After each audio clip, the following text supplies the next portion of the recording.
Hey everyone, we are Bean and Bagel. We are a married couple from the Midwest in the US. I'm from Michigan, she's from Minnesota. Together we normally talk about food on our channel, but today we're doing a sequel to our How to Speak Michigander video that we did previously. A list of things that my wife here came up with, words and whatnot that are different or just interesting to her. About how Michiganders speak, and so she's just gonna kind of talk to me about them. Yeah, so the first one that I have is some terms for people that live in the Upper Peninsula. And, as a Minnesotan, I thought that I was familiar with what that's called. They're from the UP, they're called Yoopers. So she used the term Yoopers because that's the, official term, I guess you could say. But I call them fudgies. And the reason why they're called fudgies is because in Mackinac Island, it's known for Mackinac Island fudge. It's pretty well known around the nation, if not the world. And she asked me, what do the people from the UP call people, from the southern part? And I said, well, okay, so you know that the Mackinac Island Bridge separates the lower peninsula from the upper peninsula. They call us trolls because we live under the bridge. Yes. So I got an education that day for sure. So the next one is about when you have to take your car in. And here in Minnesota, we would say, we're going to take our car into the shop. We would say we're going to take our car to get serviced. But in Michigan, they might just say this other term. We just say take your car to the mechanic. Everybody around you could potentially be a mechanic because, like living in Minnesota, there might be one person in your neighborhood that's pretty good with cars, and they might know how to repair cars and have some experience. But they don't have the experience of tearing down an entire car and building it all the way back up. And there's a lot of people in Michigan, in my experience, like that. And they could literally be on both sides of your house, your neighbors on both sides of your house. They're always known as, very mechanical person. They can break the whole thing down and put it back together. So it's take your car to the mechanic. So the next one is also kind of car related.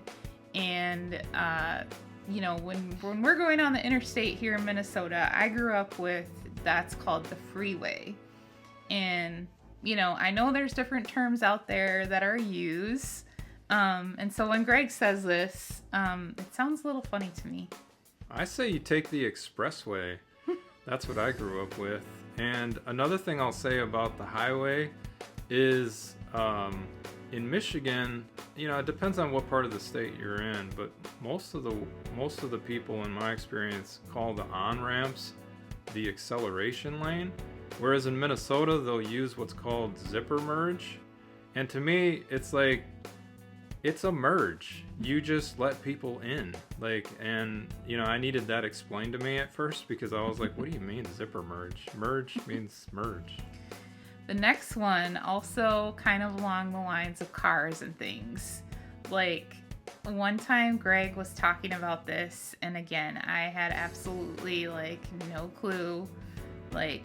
He was talking about, getting his license, I think, or something. Maybe his first Minnesota license. And he said this term, and I thought he was talking about going to, Capitol Hill. Because the word for what they would call the DMV, the Department of Motor Vehicles, is very strange there. We call it the Secretary of State. So on every building that is what most people would call a DMV, they put the term Secretary of State. So if you're talking to somebody about needing to get your registration done for your car or plates or whatever you're doing, you'd say, where's the nearest Secretary of State, And when I said that to Hope, she's like, why are you making an appointment with the Secretary of State? That's kind of the way she kind of took it. And it was like, no, I don't mean I'm actually meeting with the Secretary of State to get my license. I need to go to the Secretary of State, for my car.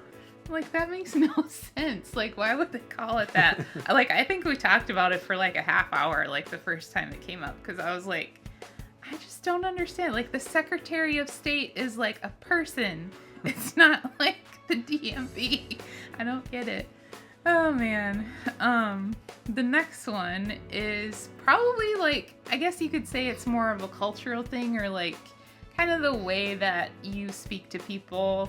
And in Minnesota, we generally, you know, when we're listening to somebody, like, it's polite to give like these little kind of words that, you know, people know that you're listening. So you might say like, yeah, okay, you know, and you just kind of put in those little fillers to kind of let people know that you're listening. And Greg can tell you a little bit about how that affected her relationship. I think moving to Minnesota made me a terrible listener, because when I would talk to Hope, I wouldn't give her those little, oh, okay, that's cool, that's nice, whatever, you know, those little words or phrases. And she's like, are you listening to me? You know, so now it's like I feel like it's kind of made me a worse listener, because before I'm literally listening to your story and you're choosing to pause to confirm whether I'm listening. And now it's like, okay, I gotta wait and listen for these little pauses to confirm to Minnesotans that I'm listening to their story to this point. And it's like, it distracts me sometimes from what they've actually said. Yeah, and I think like earlier in our relationship, like we were kind of long distance for a while, so we talked on the phone a lot, and like without like the eye contact from someone to like see that they're listening to you, like him just like being like completely silent, I would be like, are you there? Like, hello? And he'd be like, I'm here, I'm listening to you, I'm just listening. And I'm like, well, like, say something so I know you're still there. It sounds like I'm talking to like dead air here. So the next one is just kind of a funny pronunciation that I find. So like, you might ask somebody from Michigan like how much something costs. You know, in Minnesota we'd say like, oh, it was $100, like 100. Like we pronounce the pronouns, sorry. We pronounce. We would generally pronounce like 100. Like you would hear that DR sound, 100. But in Michigan, how would they say it? 100. 100. It's $100. 100. You take that first D out of there, it's just HUNNERD. Exactly. 100. Costs $400. It's 400. And then the next one, in Minnesota, and I believe it's been this way for quite a few years now, we put a license plate on the back of the car and on the front of the car. So there's always two plates. You know, it may not have always been this way, but I think for many years now, you're required to have two plates. But in Michigan, it's a little different. Yeah, in Michigan, you're only required to have one plate on the rear part of your car.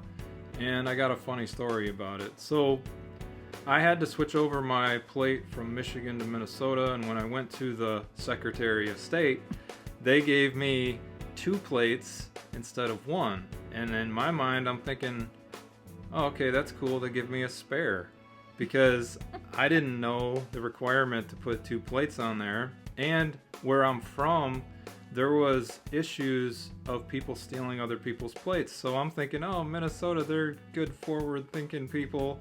They give me a second plate in case that happens. And I'm driving along after putting the one plate on the rear part of my car, and a cop pulls me over, and he says, hey, the reason I pulled you over is because you only have one plate on your car. Like, is there a reason for that? And I'm like, I don't understand. And he's like, well, you need to have a second plate. And I'm like, oh, I didn't know I needed to. And he's already looking at me like he doesn't believe me, you know? And he's like, well, why didn't you think you needed to? And I'm like, well, I just thought they gave it to me as a spare. And he's like, what? What do you mean? And then I go in and tell him the story that I already told you guys about, you know, the Secretary of State giving me two plates. And the whole time I'm telling this story, I can see it all over his face, like he thinks I'm full of crap. You know, like, this guy's just lazy. He didn't put the second plate on there, you know? So. I love that story. It's like just you thinking that you get a spare. It's like so cute. But anyways, the last couple ones that we have for you, we're just kind of trying to see like where do you live and how do you say these two things? Because these are actually ones that are common across both Michigan and Minnesota, but we know that they might not be said this way like elsewhere. So the first one is, a coloring crayon, which is not how we say it. We say crayon, but how do you say it where you live? We just want to know, because I've heard that there's a big difference across states, but in Michigan and Minnesota, we say crayon, like a cranberry. It's a crayon. Yeah, I don't say crayon. That's too long. It's like the 100 thing. It's like, just say crayon. Mm-hmm. The second one is up north. So in Minnesota and Michigan both, like if you say you're going up north, you're doing something outdoorsy, you're camping or hunting or doing something, and it could literally be maybe even just an hour away from where you're from. If you're going north, you're going up north. And we're just curious, do you have that in your state? You know, if you're in the southern part of a state, do you say I'm going up north? And what is the term that goes along with it? You know, like I said, ours is kind of to be outdoorsy. So is there something like that in your state? But that's the end of our video, and we're glad that you took the time to watch it, and we'll see you in the next one. Bye!